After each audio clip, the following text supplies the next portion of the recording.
კულტურის სფეროს წარმომადგენლებმა პროტესტის გაგრძელების ფორმებსა და სამომავლო გეგმებზე ისაუბრეს. მათი განცხადებით მოთხოვნები უცვლელია: ხელახალი არჩევნები და დაკავებულების გათავისუფლება. შეკრებილებმა დაგმეს მსახიობ ანდრო ჭიჭინაძის სარეკლამო რგოლიდან ამოღება და 4 საათზე ვისოლთან დაანონსეს აქცია. მათი თქმით, პროტესტი განახდება დღის ბოლოს საზოგადოებრივ მაუწყებელთანაც. თეატრი ერთ-ერთი პირველი იყო, ვინც გაიფიცა და აგერ გაფიცვა განვითარების გზაზე დგას და ძალიან მალე იგეგმება კიდევ უკვე საყოველთაო გაფიცვები.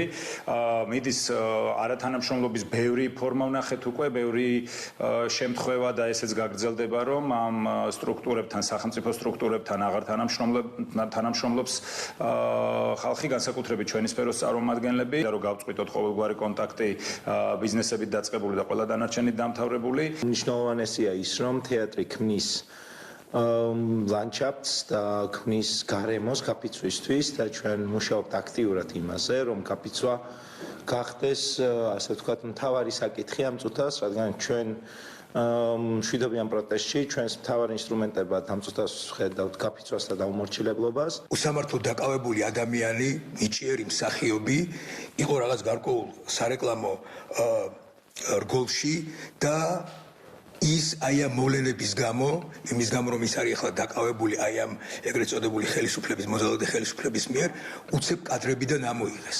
გაახსენდება ყველას ის, რასაც აკეთებდა ბოლშევიკური, მოყოლებული სტალინის ძალადობრივი ხელისუფლება. დღეს ჩვენ ქართული საზოგადოება რუსთაველზე ვხვდებით შობას ერთად და ერთად ვიმღერებთ ალილოს, ხალხურ ალილოს, სხვა შორის სპეციალურად